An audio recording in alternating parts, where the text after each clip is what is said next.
بسم الله الرحمن الرحيم. تبارك الذي بيده الملك وهو على كل شيء قدير. الذي خلق الموت والحياة ليبلوكم أيكم أحسن عملا وهو العزيز الغفور. الذي خلق 7 سماوات طباقا ما ترى في خلق الرحمن من تفاوت فارجع البصر هل ترى من فطور ثم ارجع البصر كرتين ينقلب إليك البصر خاسئا وهو حسير.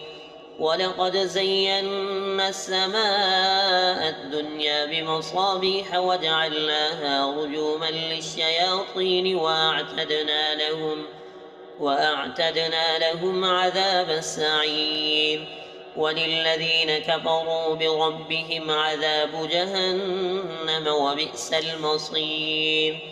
إذا ألقوا فيها سمعوا لها شهيقا وهي تفور تكاد تميز من الغيظ كلما ألقي فيها فوج سالهم خزنتها ألم يأتكم نذير قالوا بلى قد جاءنا نذير فكذبنا وقلنا ما نزل الله من شيء إن أنتم إلا في ضلال كبير.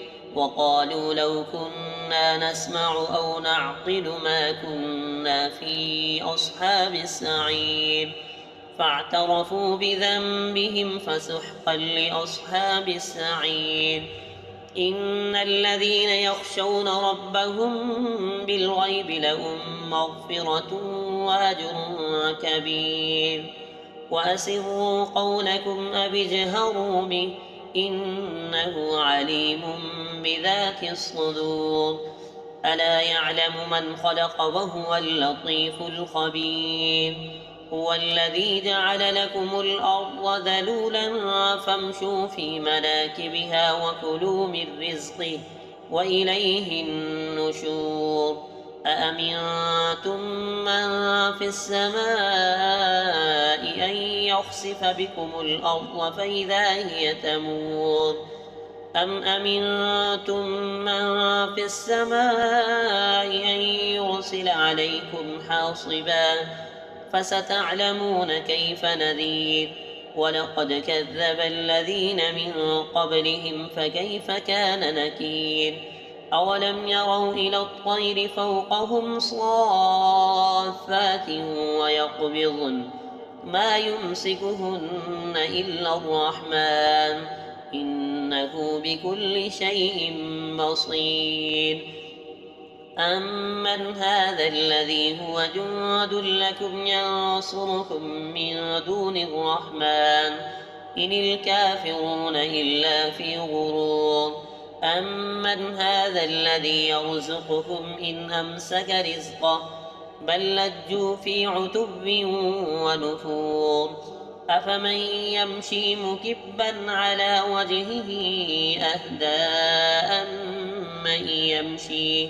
أمن يمشي سبيا على صراط مستقيم. قل هو الذي أنشأكم وجعل لكم السمع والأبصار والأفئدة قليلا ما تشكرون. قل هو الذي ذرأكم في الأرض وإليه تحشرون. ويقولون متى هذا الوعد إن كنتم صادقين. قل إنما العلم عند الله وإنما أنا نذير مبين. فلما رأوه زلفة سيئت وجوه الذين كفروا وقيل هذا الذي كنتم به تدعون. قل أرأيتم إن أهلكني الله ومن معي أو رحمنا فمن يجير الكافرين من عذاب أليم. قل هو الرحمن آمنا به وعليه توكلنا فستعلمون من هو في ضلال مبين قل أرأيتم إن أصبح ماؤكم غورا فمن يأتيكم بماء معين